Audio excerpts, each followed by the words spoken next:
प्रिय विद्यार्थियों, BA part second Hindi साहित्य प्रथम प्रश्न पत्र के अंतर्गत रस सिद्धांत में रस निष्पत्ति के संबंध में काव्य शास्त्र के अनेक आचार्यों के मतों का हमने अध्ययन किया। आज हम आचार्य शंकुक के अनुमतिवाद और आचार्य भट्टनायक के भोगवाद विषयक रस निष्पत्ति के संदर्भ में जो मत प्रतिपादित किए हैं उनका अध्ययन करने जा रहे हैं। सबसे पहले हम आचार्य शंकुक का अनुमतिवाद समझते हैं। आचार्य शंकुक ने आचार्य लोल्लट के मत के विरोध में अपने अनुमतिवाद मत की स्थापना की। वे संयोग का अर्थ अनुमान और निष्पत्ति का अर्थ अनुमति मानते हैं। रस सामग्री विभाव अनुभाव संचारी के आधार पर पाठक या दर्शक रस का अनुमान करता है। स्थायी भाव और रस का अनुभव प्रत्यक्ष रूप से नहीं किया जा सकता, उसका अनुमान मात्र ही रस सामग्री से किया जा सकता है। अतः रस की निष्पत्ति नहीं अनुमिति या प्रतीति उन्होंने मानी है।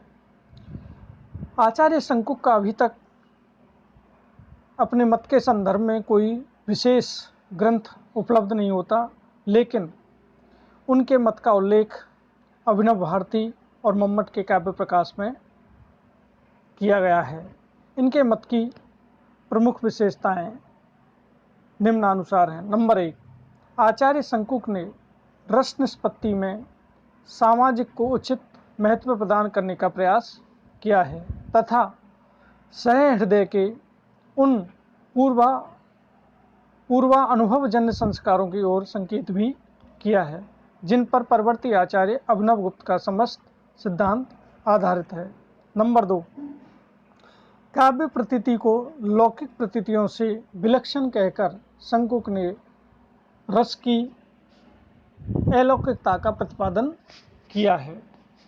लोल्लट के मत शंकुक के मत की दूसरी विशेषता, लोल्लट ने रस को अनुकार्यगत बताकर ऐतिहासिक पात्र तथा कवि निबद्ध पात्र में अंतर नहीं किया था, जबकि शंकुक ने स्पष्ट किया है कि अनुकार्य कवि निबद्ध पात्र ही होता है।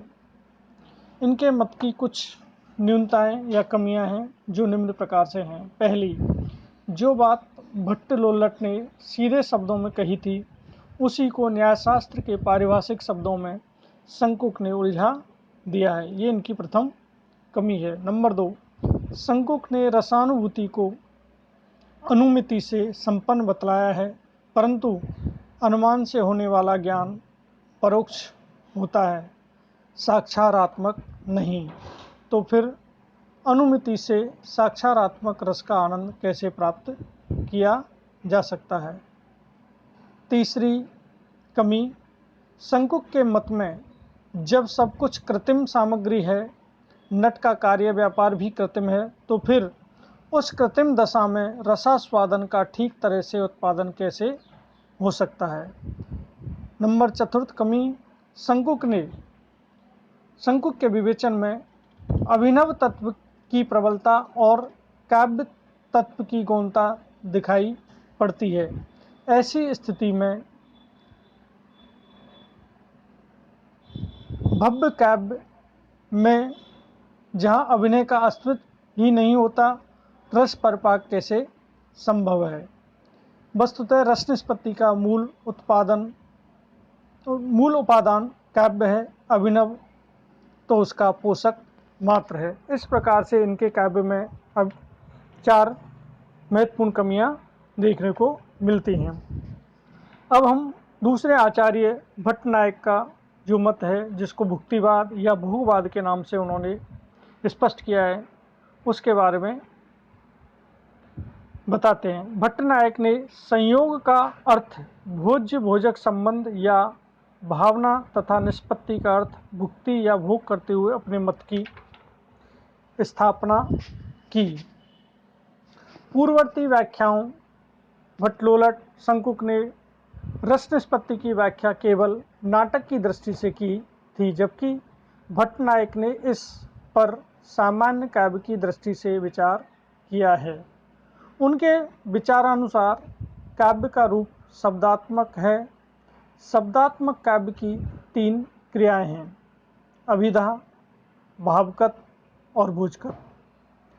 अभिधा के द्वारा हम शब्द के सामान्य अर्थ को ग्रहण करेंगे, वह अर्थ हमारे मस्तिष्क को ही प्रभावित करेगा, किंतु भावकत्व शक्ति के द्वारा इस अर्थ की अनुभूति हमारे हृदय को होगी।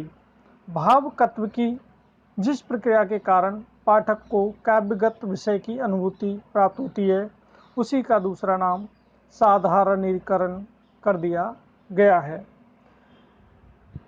इनके मत की प्रमुख विशेषताएं निम्न हैं।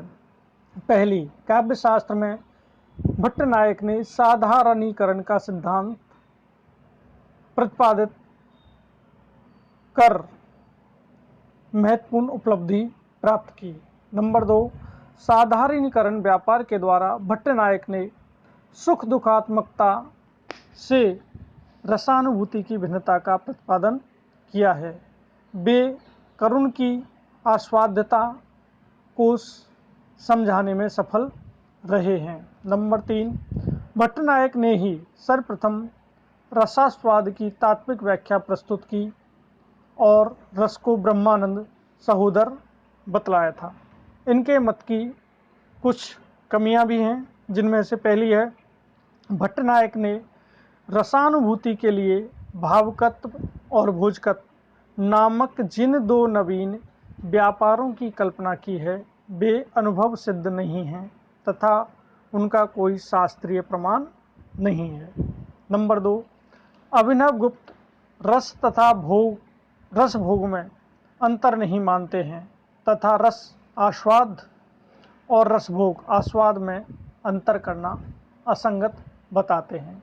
नंबर 3 कमी, भोग या भुक्ति भी एक ज्ञान या प्रतीति है, अतः भोग और प्रतीति का भेद मिथ्या है। भोग तो स्थायी भाव का होता है, इसलिए उनकी प्रतीति चित्त से बनी रहती है। नंबर 4 कमी, भट्ट नायक द्वारा प्रस्तुत भोग के स्वरूप की व्याख्या तात्विक नहीं है। इस प्रकार से भट्ट नायक के मत में ये 4 प्रमुख कमियां देखने को मिलती हैं। अब इन दोनों आचार्यों का, शंकुक और भट्ट नायक के मत का, हमने रस निष्पत्ति की व्याख्या के संदर्भ में ज्ञान या जानकारी प्राप्त की। धन्यवाद।